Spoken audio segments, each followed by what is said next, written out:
Thinking about buying a house? Are you curious as to how long it actually takes? In this video, I'll go over how long it'll take to buy a house, or more accurately, how long it takes to close on a house. Buying a house is not as easy as walking into a real estate store and slapping down cash on the counter.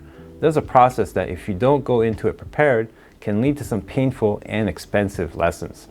As a realtor, it's my job to provide my clients with information that will help them make the best decisions for their situation and make the home buying process as smooth and as easy an experience as possible. How long does it take to buy a house? There's actually several stages that are part of the entire home buying process. There's getting financially ready, then finding the house that fits your needs, then putting in an offer, which most of the time will require some negotiating with the seller. Then once your offer is accepted, you've technically bought a house. So however long it takes from getting financially ready to the point where your offer is accepted will depend on each person and the time it takes to find that house you want to buy. It's the closing process once you have an accepted offer that will take some time, and how long that will take largely depends on how you're going to pay for the house. If you're paying all cash and you don't need to do any inspections, for example, you're buying a teardown that you plan to demolish and build new in its place, then it could take you just a few days to close. It could be as simple as wiring the money from your bank to escrow, recording the grant deed, and you're done. Short and simple. If you're going to finance the purchase though, meaning you're going to use a loan with a down payment, then it'll take longer, about 30 to 45 days to close. And the reason why it takes this long is because of the processing time for the loan. Your lender is going to loan you a big chunk of money, and they're going to want to check all the numbers before they fork over all that dough. They're going to have the house appraised to make sure it's at value. Then the lender will verify your finances, double, maybe even triple check your income, your credit, and your down payment to make sure that you can afford the loan they're going to give you. Once that's all done, they'll prepare loan documents for you to sign, which can take a day or two, or 3, but it's getting to this point that will take the bulk of the time. After you've signed the loan docs, the lender will fund the loan, usually the day after you've signed the docs. Then once payment is verified by escrow and title, the grant deed will be recorded, usually the day after funding.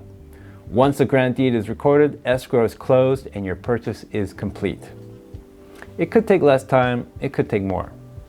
So that's it. It'll typically take 30 to 45 days to close on a house. But wait, isn't there more to it than that? The reason why it can take 30 to 45 days is because the purchase contract realtors in the LA area use, the California Association of Realtors Residential Purchase Agreement and Joint Escrow Instructions, has 3 important buyer contingencies that each have their own timeframes to clear. There's an appraisal contingency, a loan contingency, and a buyer investigation contingency. You can specify how many days you want to clear these contingencies, but as a default, the form has 17 days for appraisal and buyer investigation contingencies and 21 days for the loan contingency.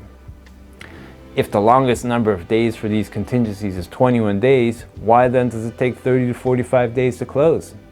Let's say you were able to clear the appraisal and buyer investigation contingencies within 17 days, and within 21 days, your lender runs all the numbers and gives you a clear to close, which means you're good to go. You're good to go, but your lender will now need some time to prepare the loan docs, which before you sign, it's required that you also receive a closing disclosure that gives you a chance to verify all the numbers associated with your loan, such as the purchase price, how much of a loan you're getting, how much you're putting as a down payment, and all the different fees and closing costs you'll have to pay. The good state of California is protecting you by requiring that you receive this closing disclosure before you sign the loan docs and put yourself on the hook for a whole lot of money. Reviewing and signing off on this closing disclosure can add a few more days' time to the process. Another week after the 21-day loan contingency should cover it, but why not round it up to 30 days to be safe? Which used to be the typical time frame to close before the closing disclosure became required. After the closing disclosure requirement, an extra 15 days was added, which is basically an extra 2 weeks. The extra time not only covers the lender's doc prep and closing disclosure time, but also to cover the unexpected. Things always seem to come up that can delay the process. But if everything goes smoothly, it could take less than 30 to 45 days, which is typical. In my experience, I've had escrows that took from as short as 14 days all the way up to 94 days. So it can really depend. And this is how long the closing process can take in the Los Angeles area. So if you live somewhere else, it may be different. This is Dale Shin, LA area realtor. If that helped you get a sense of how long it takes to close on a house, click like and share with a friend you know who's wondering the same thing. And subscribe to stay tuned for more info on buying or selling a house in Los Angeles.